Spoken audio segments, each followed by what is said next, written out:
Hi guys! Welcome to my YouTube channel. It's me again, Von Sitoy of GoRealty.ph.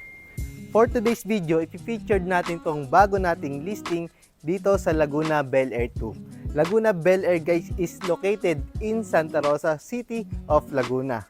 This house is 128 square meter lot area and 160 square meter floor area. So tara, pasukin na natin. Since corner lot siya, kung mapapansin nyo, meron na siyang parking area. Unlike dito sa iba, no, kapag inner lot ka, wala talaga siyang parking area. So, ang ginagamit namin madalas dito is yung street parking. Tara, pasok tayo sa loob.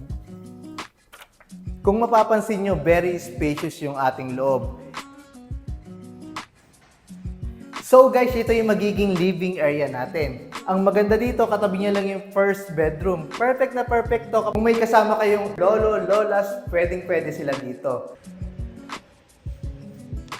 Dito naman guys, ito yung ating dining area. And dito naman sa kabila, may space pa. Pwedeng-pwede mo tong gawing bar area. So guys, dito naman yung ating kitchen area. And nandito naman sa kabila yung ating maid's room. Kung meron tayong maids, no, pwedeng-pwede na sila dito. Kung wala naman kayong maids, pwede natin gawin tong storage room. Dito naman yung ating dirty kitchen. So may access ka rin dito sa parking area. Yan guys, no, kapag may dala-dala tayong mga wet or equipment, heavy equipment, di na natin kailangan dumaan sa main door para lang maipasok ito. Pwede na tayo shortcut dito sa ating dirty kitchen. Tara, akit na tayo sa taas.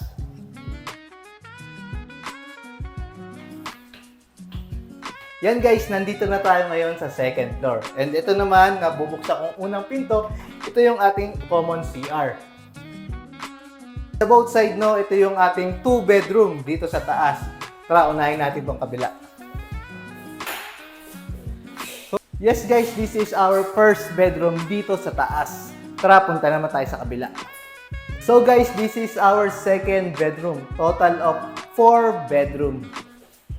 Again guys, Laguna Bel Air 2 is located in Santa Rosa, City of Laguna. Napakalapit niya lang dito sa Nuvali at Greenfield City. And very accessible in 3 major exit. Mamplasan exit, Santa Rosa exit, and Eton exit. So if you have any question or clarification, you can message me directly dito lang sa mga numbers sa screen and we are more than happy to assist you. Bye-bye!